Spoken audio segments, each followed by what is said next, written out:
Kemudian untuk riwayat pendidikan terakhir mengambil S2 Construction Contract Management di University Teknologi Malaysia. Kemudian beberapa riwayat penugasan, kami ikut terlibat dalam penyusunan beberapa peraturan Menteri PUPR, khususnya yang berkaitan dengan pengadaan jasa konstruksi ya, sebelum keluarnya Perlem LKPP nomor 12 tahun 2021. Ini ada nomor kontak saya, silakan nanti kalau ada hal-hal yang ingin didiskusikan lebih lanjut setelah materi hari ini bisa menghubungi kami via WhatsApp di 0813 7619 2983. Oke, Bapak Ibu semua, jadi kita coba langsung masuk ke paparan yang sudah kami coba siapkan. Jadi ada 3 hal yang akan kami coba bagikan kepada Bapak Ibu semua di sini.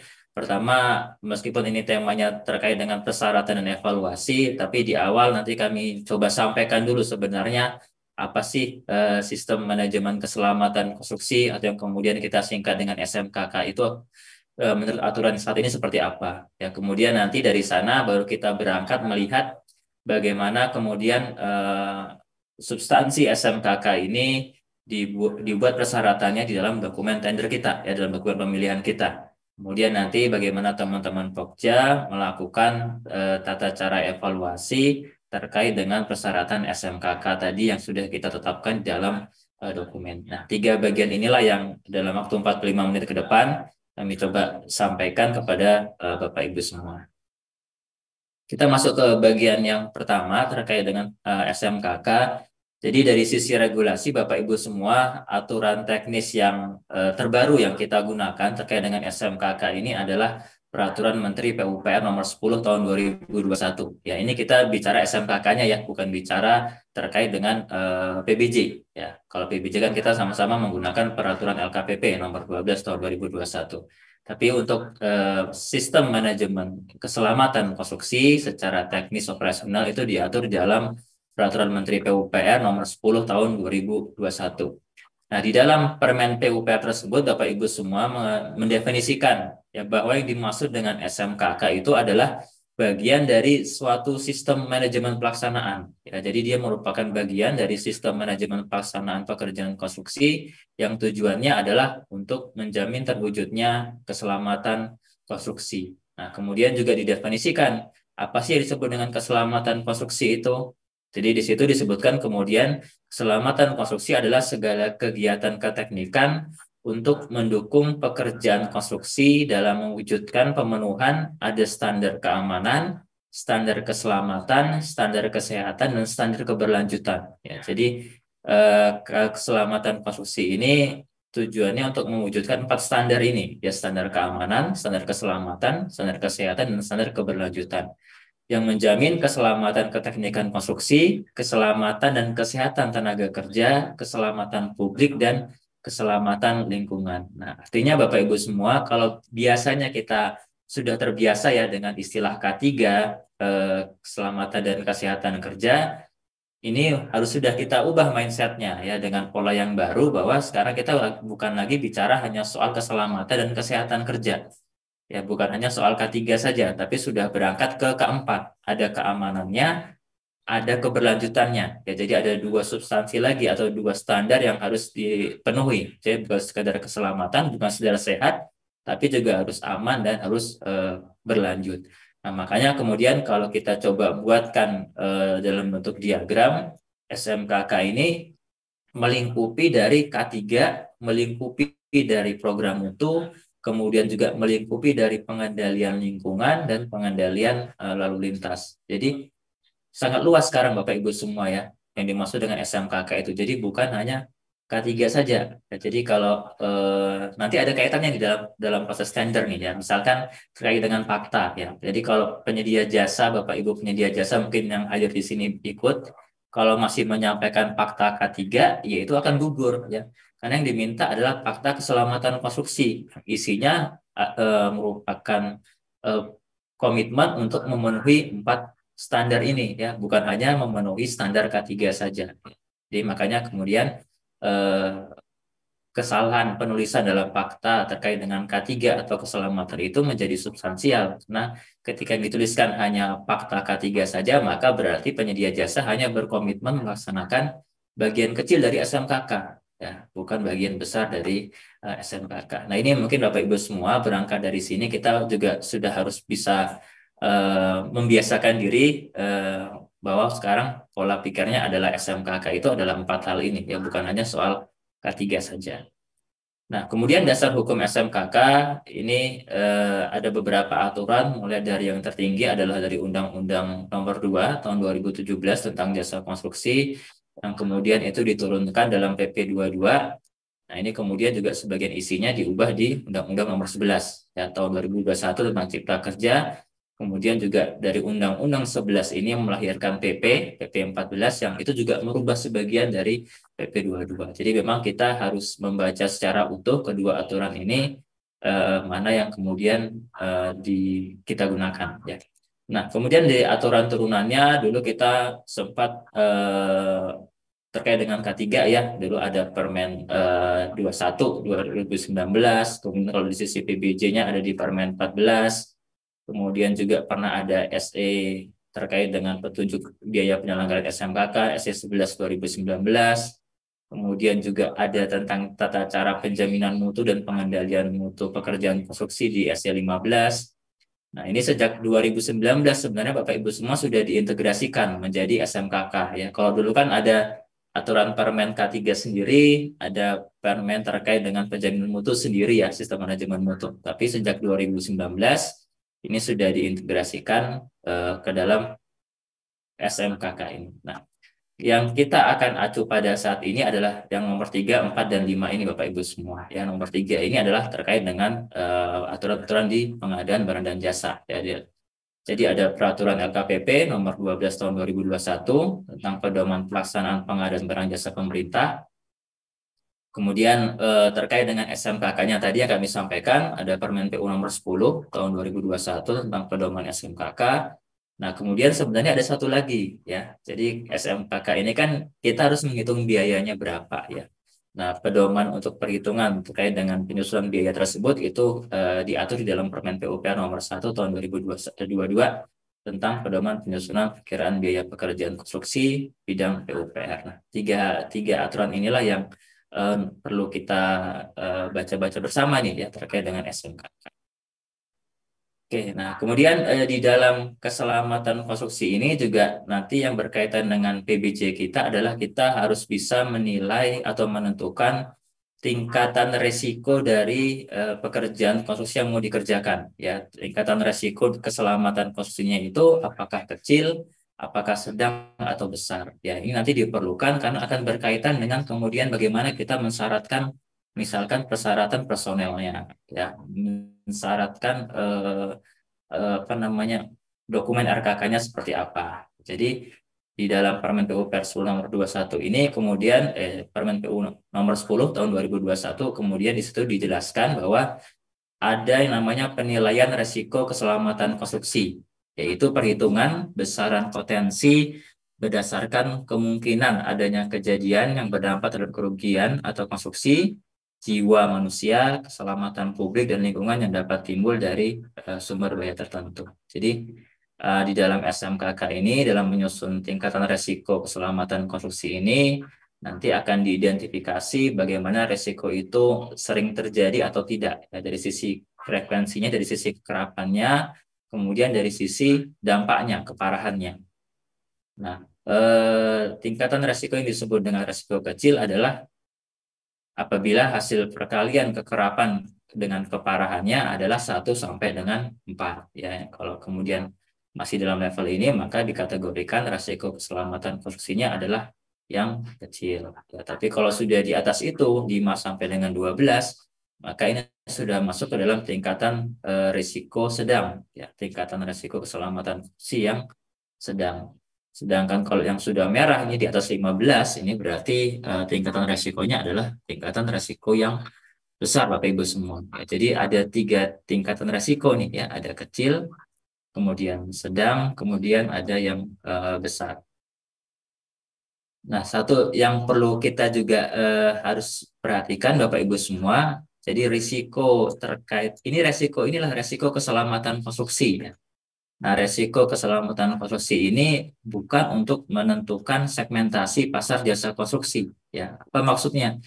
Jadi kan kalau kita bicara pemaketan kan ada juga ya, ada paket kecil, menengah, dan besar. Ya, kecil itu untuk paket-paket di atas kurang dari 15 miliar, kemudian yang menengah itu 15 sampai 50 dan di atas itu 50 untuk yang besar. Nah, itu tidak berkaitan langsung sebenarnya Bapak Ibu semua. Jadi bukan lantas berarti ketika misalkan paketnya dari sisi pemaketan dia kecil, kemudian resiko keselamatannya pasti kecil. Ya, tidak tidak juga seperti itu. Ya, bisa jadi paketnya cuma 10 miliar, tapi kemudian resiko keselamatannya adalah sedang. Ya. Atau sebaliknya, resiko paketnya besar, tapi ternyata resiko ininya sedang. Ya, bisa begitu. Jadi tidak selalu apa namanya selaras nih ya. Jadi kalau paketnya kecil pasti kemudian resiko keselamatannya kecil ya. Kalau tingkat resikonya keselamatannya sedang maka pasti pemaketannya juga menengah. Gitu. Jadi tidak selalu sejalan ya. Jadi bukan bukan untuk menentukan kompleksitas atau segmentasi pasar, tetapi nanti hanya untuk menentukan beberapa persyaratan-persyaratan yang akan kita atur, misalkan terkait dengan kebutuhan ahli K3.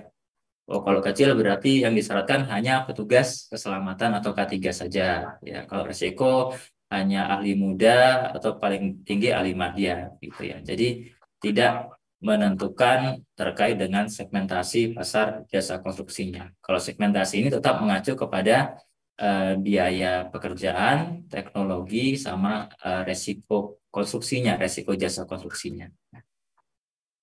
Ini perlu diingat karena masih sering yang menyamakan nih. Misalkan paketnya kecil, Pak.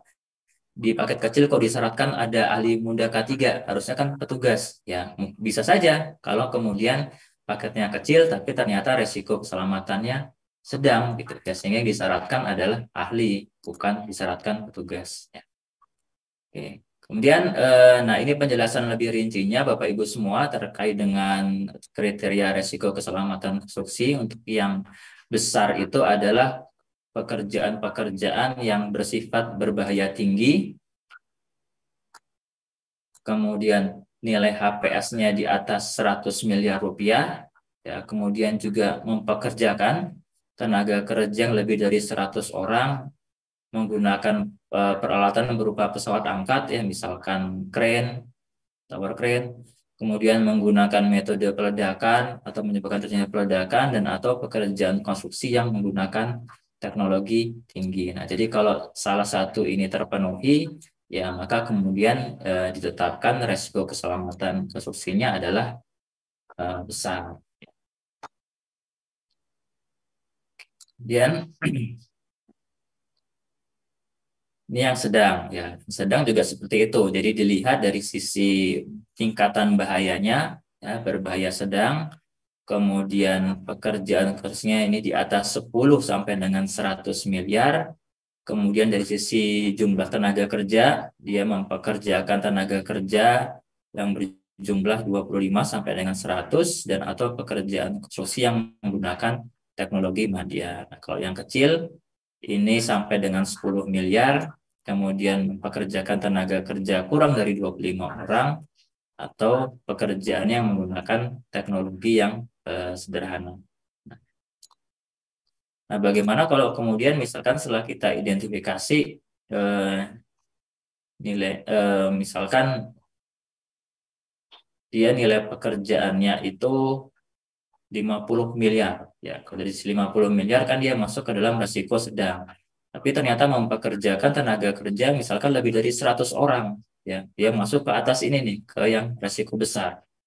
Nah, ketika terjadi hal seperti itu, maka yang diambil adalah yang teratas ini, ya, resiko besar.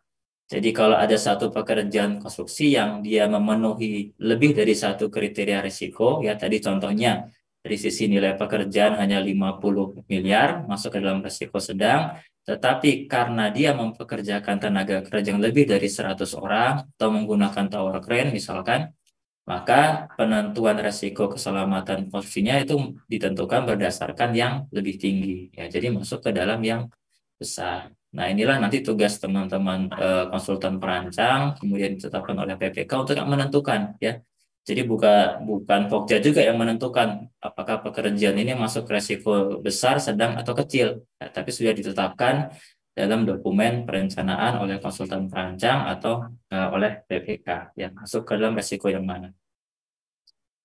Oke, Bapak Ibu semua, itu bagian yang pertama terkait dengan penjelasan umum dari SMKK. Nah, ini kita kemudian masuk ke bagian yang kedua, khususnya untuk teman-teman Pokja dan penyedia jasa, bagaimana kemudian hal-hal SMKK tadi kita tuangkan di dalam persyaratan tender. Nah, jadi SMKK ini sebenarnya kalau kita bicara menurut alur jasa konstruksinya itu sudah dimulai dari saat perencanaan atau perancangan, ya.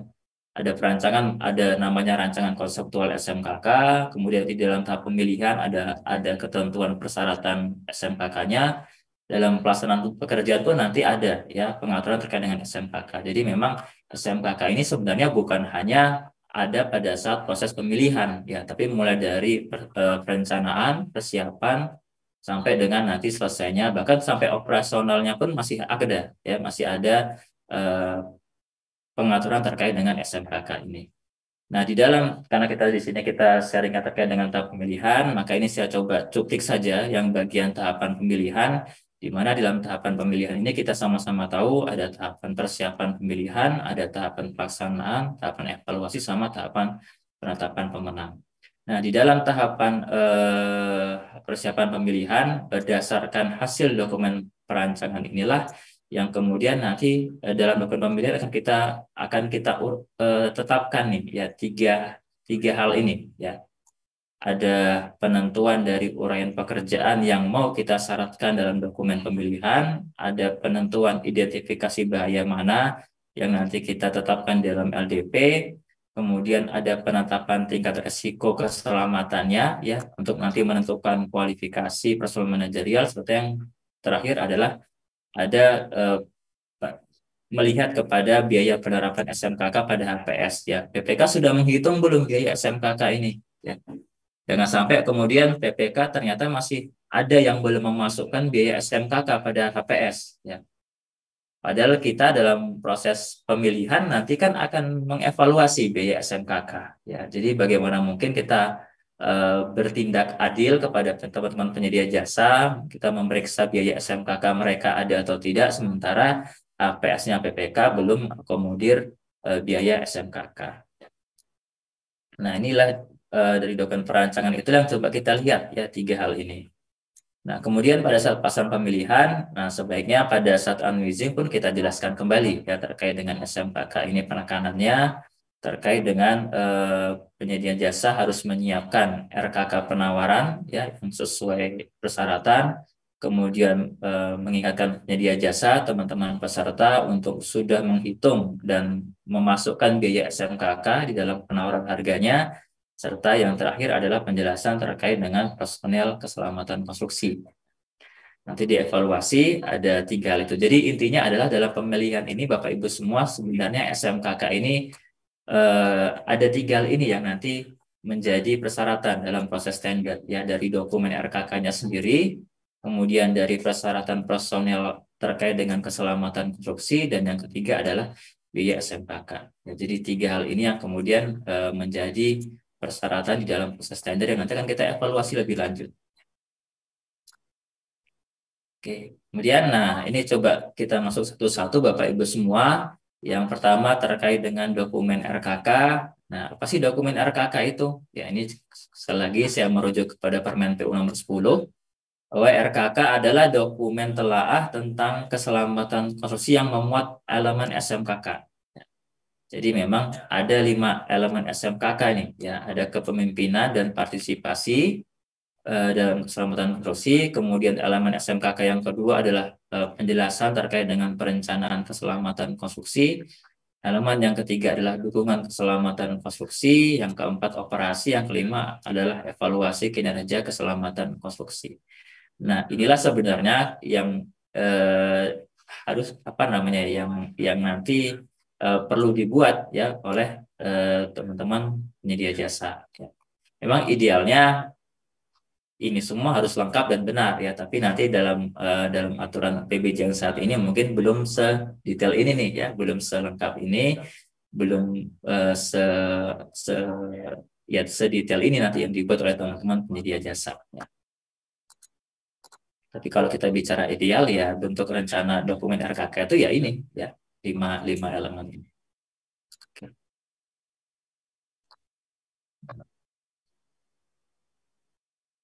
Nah, di dalam MDP dalam LKPP nomor 12 tahun 2021, Bapak Ibu semua, terkait dengan dokumen RKK ini sudah ada ya penjelasan bagaimana persyaratannya ya. Bahwa yang boleh kita syaratkan di dalam dokumen pemilihan yang kita isikan pada LDP adalah kita hanya menetapkan satu uraian pekerjaan dan satu identifikasi bahaya. Ya, ini di sebelah kanan saya kopikan atau saya tampilkan ya isian pada LDP terkait dengan RKK. Nah, di dalam kotak inilah ya teman-teman pekerja akan mengisikan nih ya hanya satu uraian pekerjaannya. Ya, jadi yang di ST ini nggak ada sebenarnya ini. Ini masih kayak format yang lama.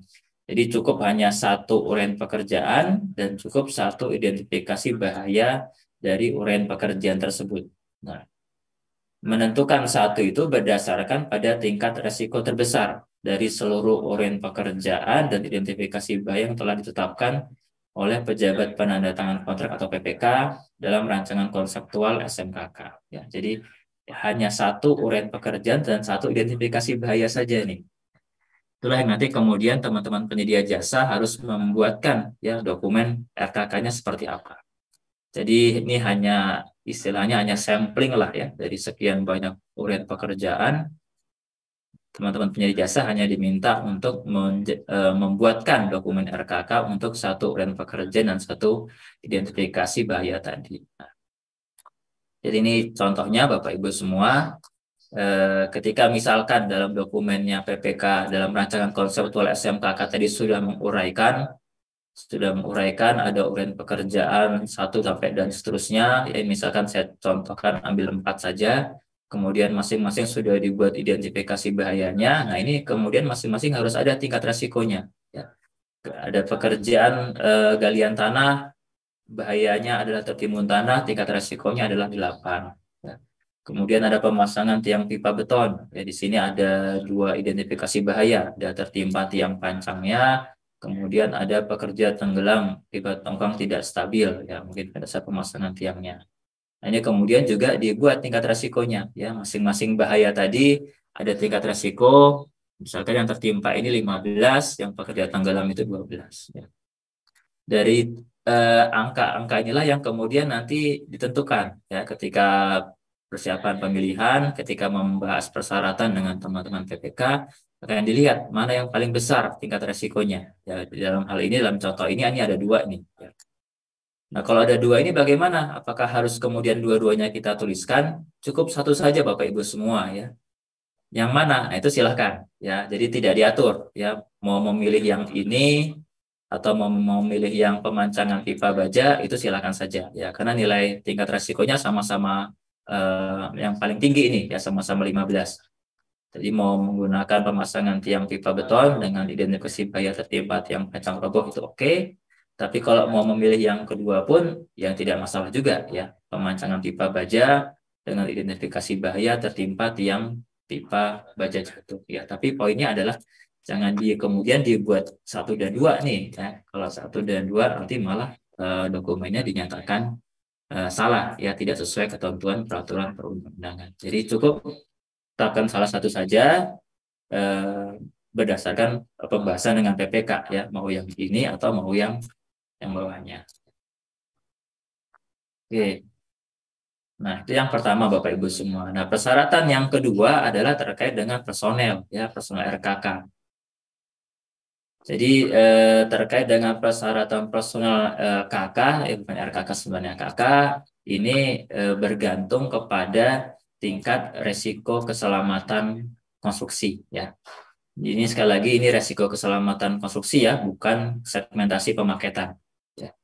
Kalau untuk yang jabatan selain K3 itu memang melihatnya kepada segmentasi pemaketan. Ya, misalkan yang kecil, paketnya kecil, maka hanya mensyaratkan pelaksanaan. Ya, kalau paket segmentasi menengah, maka hanya hanya manajer proyek, manajer teknik dan manajer keuangan serta satu terkait dengan K3 ya. Tapi kalau khusus untuk yang K3 atau untuk yang KK ini bukan melihat dari sisi segmentasi pemaketannya ya, tapi melihat kepada risiko keselamatannya, apakah dia kecil atau sedang atau besar. Ya, ini makanya dari sejak awal itu ya PPK sudah harus sudah harus menetapkan ya, sudah harus punya dokumen rancangan konseptual SMKK namanya.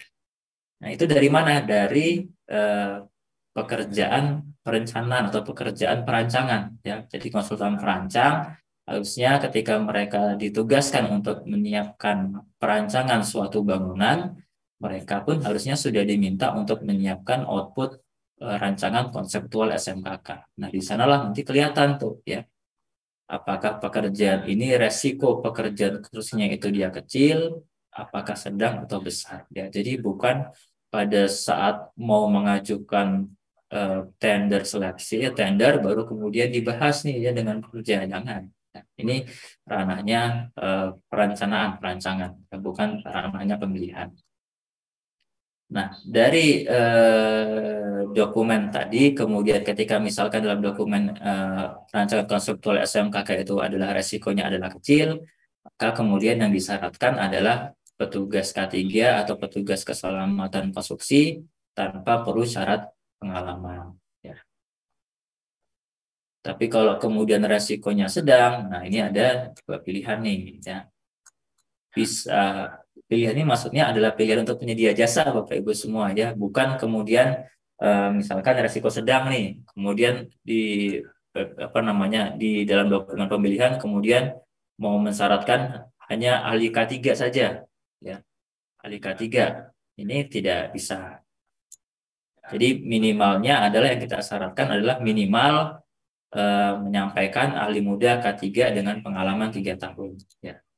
Jadi penyedia jasa bisa saja kemudian menyampaikan personel yang dia ahli madya atau ahli utama ya.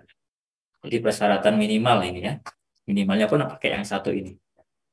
Nah, kalau resiko besar juga yang kita syaratkan berarti minimal penyedia jasa harus menawarkan ahli madya K3 dengan pengalaman 3 tahun. Nah, kalau penyedia menyampaikan ahli utama, ya diterima ya, jangan digugurkan juga. Ya, jadi ini penentuan persyaratannya. Kalau kecil itu yang disyaratkan adalah petugas tanpa syarat pengalaman ya, jadi tidak dinilai pengalamannya ada atau tidak. Kalau resiko sedang, maka yang kita syaratkan adalah minimal ahli muda K3 dengan pengalaman 3 tahun. Kalau resiko besar yang kita syaratkan adalah yang ini ya, ahli media K3 dengan pengalaman minimal 3 tahun ya.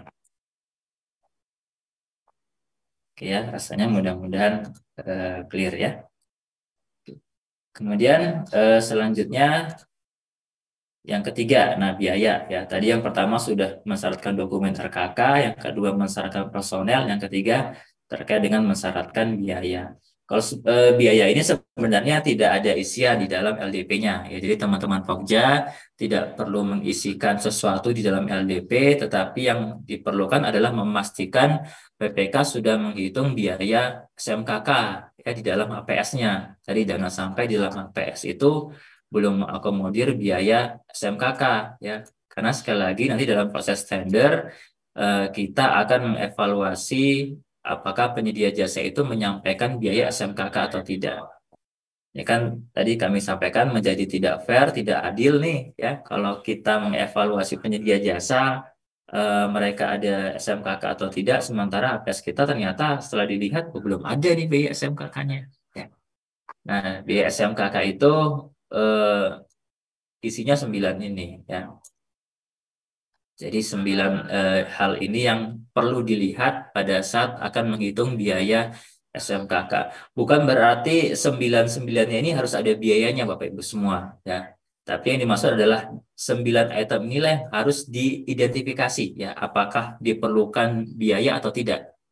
Ya, misalkan ternyata setelah diidentifikasi, oh penyiapan kita butuh butuh sekian, tapi ternyata diidentifikasi ada yang tidak butuh nih, misalkan asuransi perizinan tidak dibutuhkan, ya, maka ya ini berarti biayanya di sini adalah nol, ya. Itu nggak apa-apa, nggak masalah, ya. Tidak harus 99 itemnya ini ada biayanya, ya.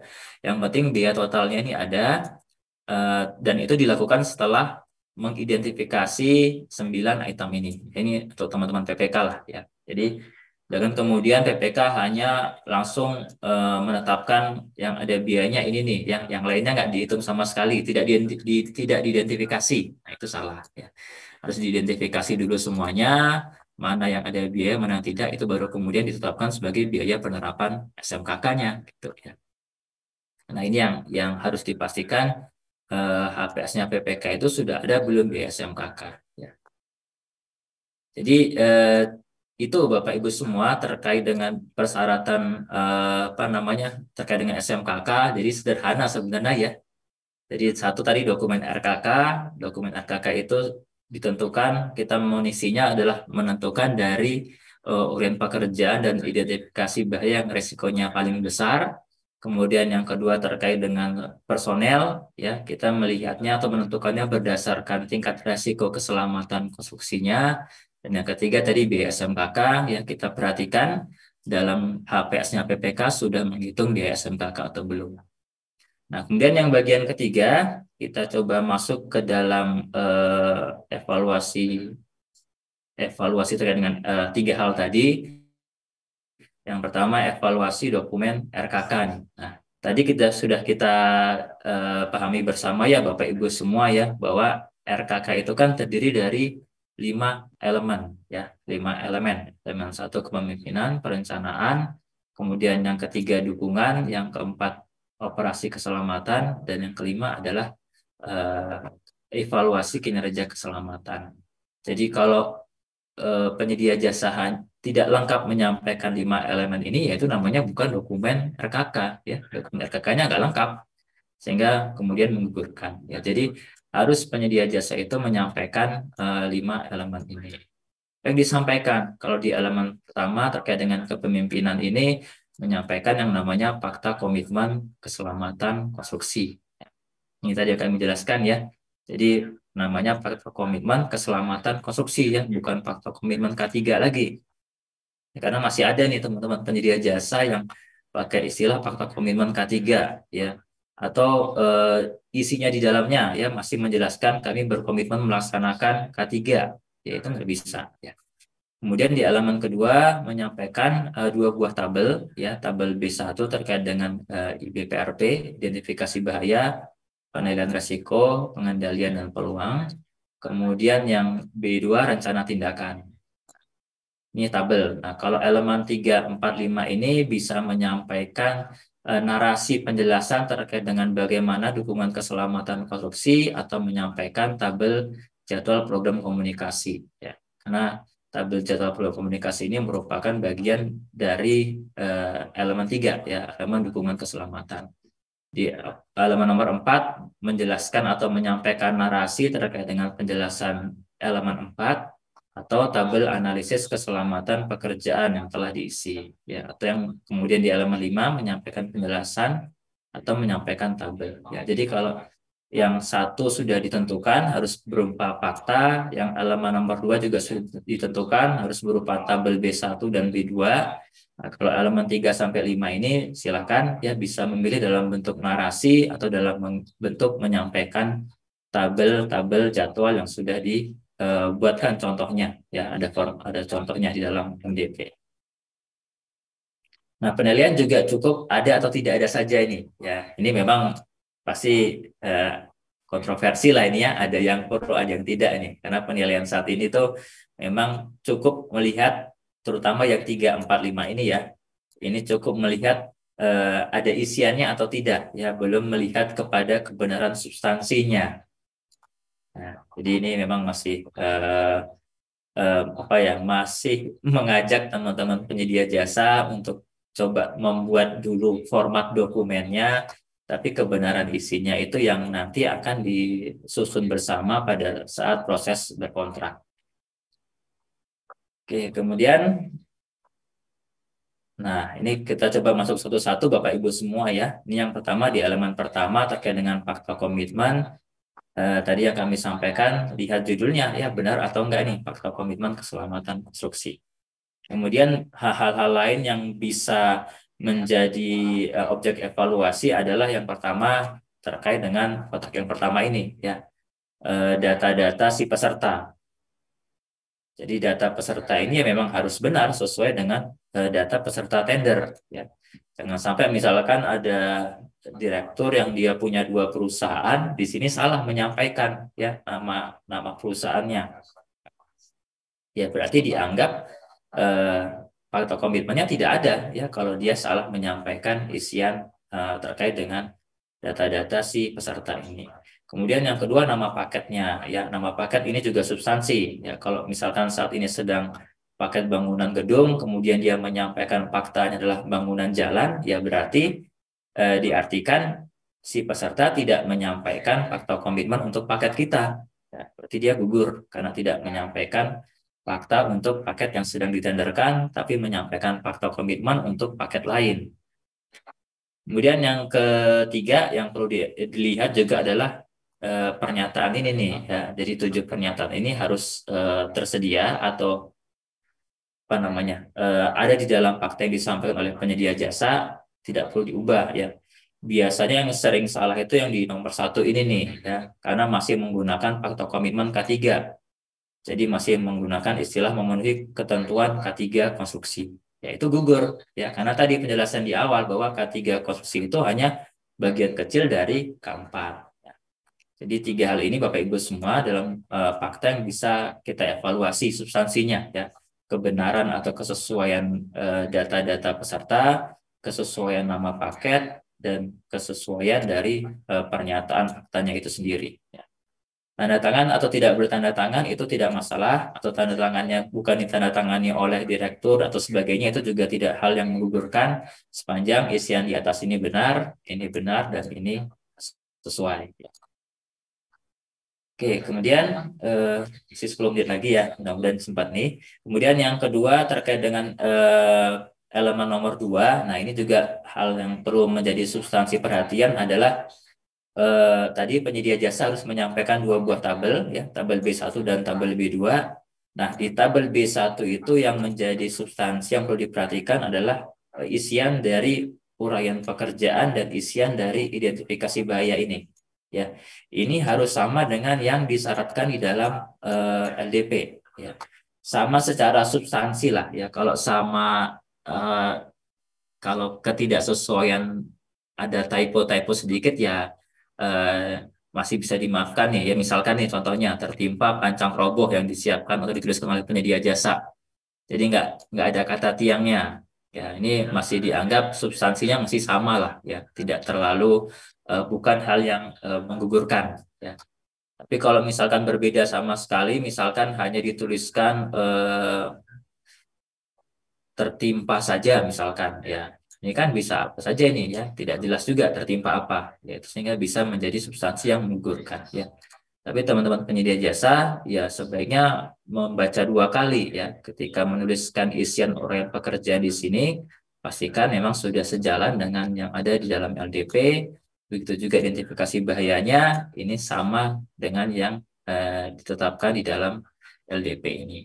Nah, sedangkan kolom-kolom lainnya ini cukup terisi ya, tapi sekali lagi jangan asal mengisi juga sebaiknya ya, karena eh, ya gimana ya, takutnya nanti akan menjadi masalah di kemudian hari ya. Jadi pastikan juga mengisinya pun mengisi yang logis lah ya, yang logik ya. 4 sampai dengan 15 ini harus terisi ya, ada jenis bahaya, ada pemenuhan persyaratannya, pengendaliannya bagaimana ya, kemudian eh, tingkat resiko, nilai resikonya berapa. Nah, ini contoh yang salah nih sebenarnya pengisiannya ini.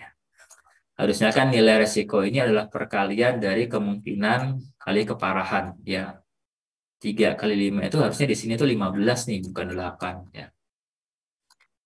Tapi ini menjadi tidak menggugurkan karena tadi penilaian pada saat ini itu hanya ada atau tidak saja, ya terisi atau tidak terisi saja. Jadi ini sepanjang sudah terisi ya, ini menjadi diterima ya. Tapi secara substansi sebenarnya kalau melihat kepada substansi RKK ini sebenarnya tidak pas ya. Kemudian tingkat resikonya karena cuma 8, ini juga sebenarnya tidak sesuai kan. Tadi kan hanya sampai 5 ya. Ini juga tidak sesuai. Nah, ini contoh yang tidak sesuai tapi tidak kemudian menggugurkan ya, karena tadi evaluasinya hanya masih sekedar ada atau tidak saja. Nah, khusus kolom 16 ini tidak diisi, tidak apa-apa karena sifatnya hanya keterangan, jadi memang tidak wajib untuk diisi. Nah, tabel B2 juga begitu, ini sebaiknya diisi, bukan sebaiknya, harus diisi secara lengkap ya. Semua kolom harus terisi. Dan nah ini benar nih ya, jadi dari kolom 6 tabel B1 ini kemudian turun ke sini harusnya. Ya, betul. Ini kalau ini sih contohnya contoh benar. Tapi kadang-kadang ada juga yang nggak sesuai itu. Di sini bilangnya A, tapi nanti kemudian tabel B2-nya malah yang lainnya. Ya. Tapi sekali lagi secara substansi itu belum menjadi hal yang menggugurkan. Ya.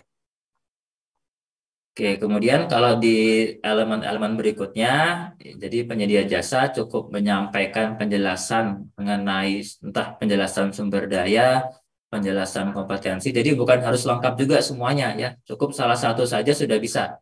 Misalkan hanya menjelaskan terkait dengan program komunikasi ini. Ya, menjelaskan dalam bentuk narasi bahwa ada kegiatan-kegiatan untuk mengkomunikasikan terkait dengan SMKK dalam pekerjaan nantinya. Itu sudah lulus. Ya. Atau contohnya kemudian mereka jabarkan dalam bentuk tabel seperti ini. Ya, bisa. Ya. Jadi bukan harus kelima-limanya ini ada semua nih. Ya.